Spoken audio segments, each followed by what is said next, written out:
जय श्री कृष्ण।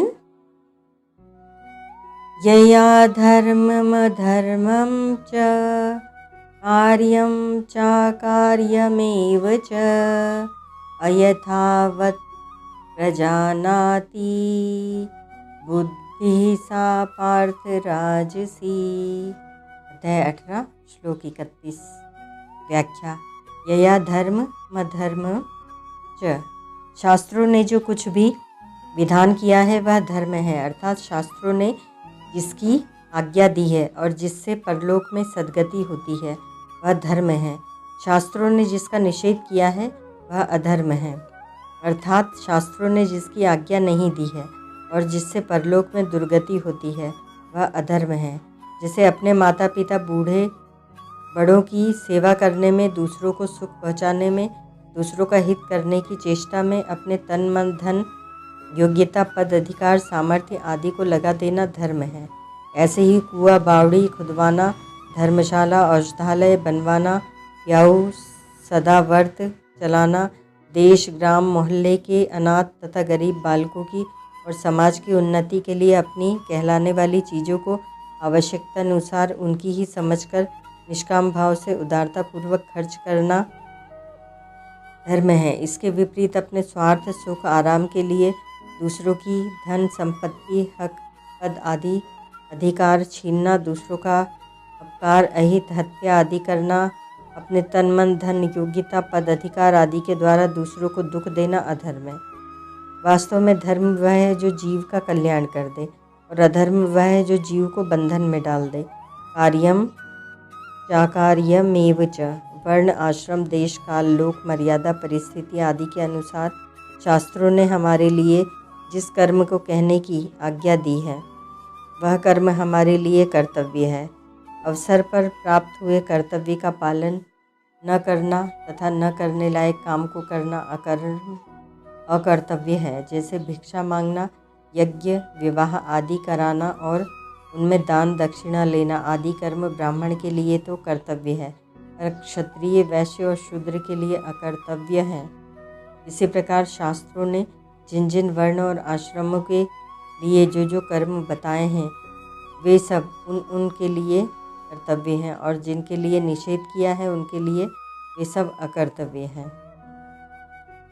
जहाँ नौकरी करते हैं वहाँ ईमानदारी से अपना पूरा समय देना, कार्य को सुचारू रूप से करना, जिस तरह से मालिक का हित हो ऐसा काम करना, ये सब कर्मचारियों के लिए कर्तव्य है। अपने स्वार्थ सुख और आराम में फंसकर कार्य में पूरा समय न लगाना, कार्य को तत्परता से न करना, थोड़ी सी घूस रिश्वत मिलने से मालिक का बड़ा नुकसान कर देना, 10-5 रुपयों के लिए मालिक का अहित कर देना, ये सब कर्मचारियों के लिए अकर्तव्य है। राजकीय जितने अफसर हैं उनको राज्य का प्रबंध करने के लिए, सबका हित करने के लिए ही ऊंचे पद पर रखा जाता है। इसलिए अपने स्वार्थ और अभिमान का त्याग करके जिस प्रकार सब लोगों का हित हो सकता है, सबको सुख आराम शांति मिल सकती है, ऐसे कामों को करना उनके लिए कर्तव्य है। अपने तुच्छ स्वार्थ में आकर राज्य का नुकसान कर देना, लोगों को दुख देना आदि उनके लिए अकर्तव्य है।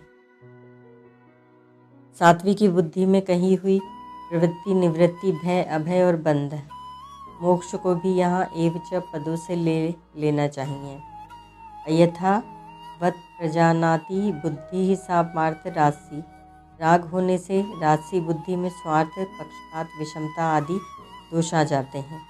इन दोषों के रहते हुए बुद्धि धर्म अधर्म कार्य अकार्य भय अभय बंध मोक्ष आदि के वास्तविक तत्व को ठीक ठीक नहीं जान सकती। अतः इस वर्ण आश्रम के लिए इस परिस्थिति में कौन सा धर्म कहा जाता है और कौन सा अधर्म कहा जाता है, वह धर्म किस वर्ण आश्रम के लिए कर्तव्य हो जाता है और किसके लिए अकर्तव्य हो जाता है, किससे भय होता है और किससे मनुष्य अभय हो जाता है।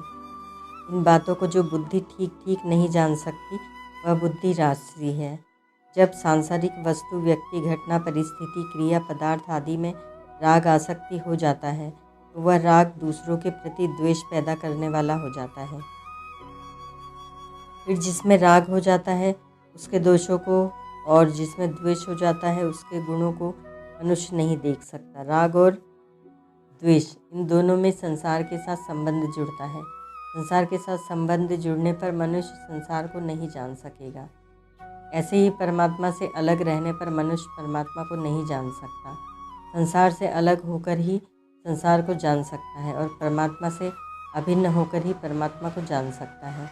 वह अभिन्नता चाहे प्रेम से हो चाहे ज्ञान से हो, परमात्मा से अभिन्न होने में सात्विक की बुद्धि ही काम करती है, क्योंकि सात्विक की बुद्धि में विवेक शक्ति जागृत रहती है, परंतु राजसी बुद्धि में वह विवेक शक्ति राग के कारण धुंधली सी रहती है।